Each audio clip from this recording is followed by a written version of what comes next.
Hi, this is Richard Garfield with a Game Glimpse, where I tell you about a game that's been on my mind. Maybe the glimpse will entice you and you'll give it a try.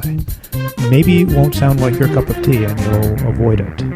If you've already played the game, maybe it'll give you something to think about or to disagree with. Today I'm going to talk about Dixit, a party game that was published in 2008. The designer is Jean-Louis Rubira. Dixit can be played with 3 to 6 players. It's a casual party game. I think its closest relative is probably Apples to Apples, but it is very distinct from Apples to Apples. I'm not 100% sure how Dixit is intended to be pronounced. I'm pronouncing it, as you can hear, Dixit. It's spelled D-I-X-I-T. I assumed it was Latin, and indeed it turns out to be. I looked it up on the internet, and the first definition I got was a Hindu family name. I assume that isn't what was intended.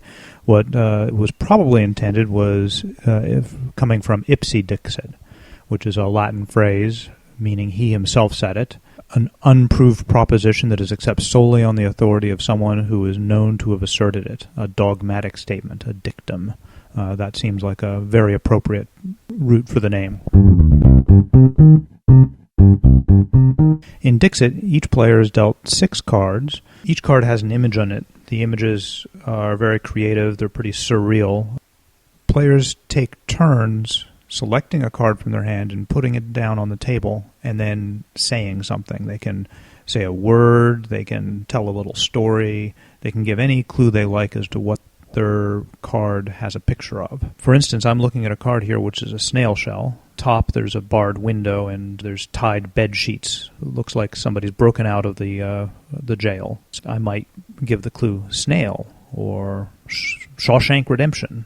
Both of those would be clues as to what my card was. After everybody hears my clue, they select a card from their hand and they put it down on the table. And what they're trying to do is select a card which other players will think fits the clue that I gave. Because after this, all the cards are shuffled together and then they're revealed, and players simultaneously vote for which one they think was my clue. Each player gets points for fooling the other players, and the person who's giving the clue gets points only if some people manage to get their clue, but not everybody. This means that when you give the clue, you don't want to give a clue which is too obvious. For instance, I wouldn't want to give the clue a snail shell with a jail window which is broken and sheets coming off, because everybody would get that. Nobody would have a card which better represents my clue. But on the other hand, I wouldn't want to give the clue asparagus, because then nobody would get it. Because somebody would come out with something which is more asparagus-like than me, and so again, I wouldn't get any points. So I want to give a clue which some people get, but not everybody gets. Dixit has a lot of excellent qualities for a party game. You can teach people to play it almost instantly. Dixit also has the advantage that the art is really nice to look at and will probably instantly engage the players and interest them.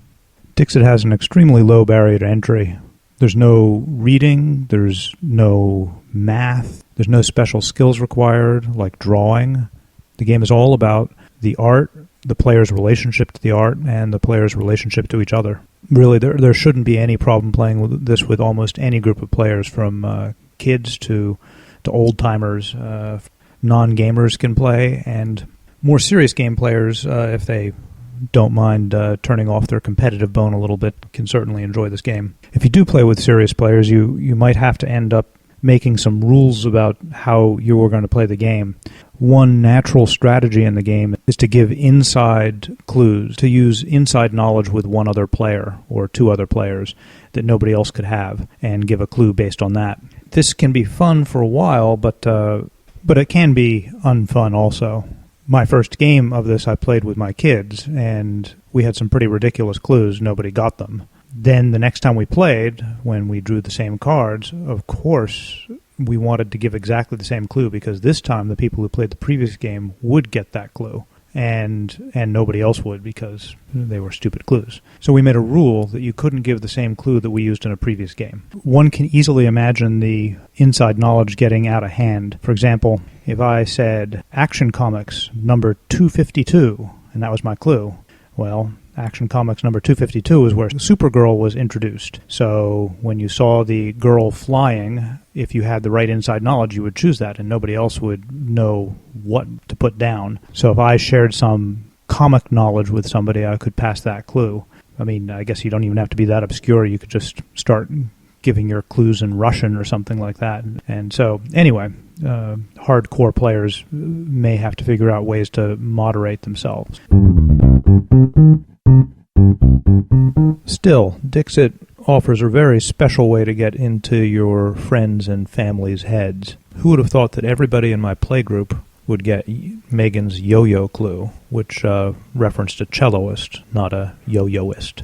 Who would have thought that in my playgroup, not a single person would have gotten my Fisher clue, referencing Bobby Fischer, not a Fisher.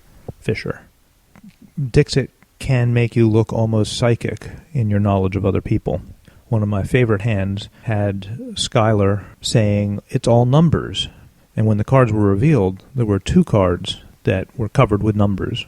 One had a monkey looking at a bunch of numbers, and the other had a volcano spouting a bunch of numbers. And everybody sort of hemmed and hawed and didn't know where to go. But his sister and I chose pretty confidently, knowing which one Skylar would have put down. After all, if he had put down the card with a monkey, how could he have resisted using a clue that involved the monkey? And now it's time for the kids' turn. Terry, what do you like about Dixit? You get to make up stories with the cards that you have and be creative. What's one of the more unusual pictures? Burning turkey that looks like a heart. Do you remember what story you made up for that? Yum yum, it's dinner. Do you remember giving a clue that only you got? Yeah, you can have inside information to help guessing the clues, and then only you get it. Oh, one time I accidentally put down the wrong card, and I accidentally voted for my own, because mine was so convincing. Do the people you play with have a particular style? What sort of clues do people give? Skylar gives clues like... Chicken! Your clues are more... You have to think about it a little bit and look at the picture and try to find hidden pictures in it. Do you want to play the game some more? Yeah. That's it. Thanks for listening. If you want to leave any comments, leave them at www.threedonkeys.com in the blog section. If you have any requests for games you want glimpsed, feel free to leave them there, and maybe that will be my next glimpse.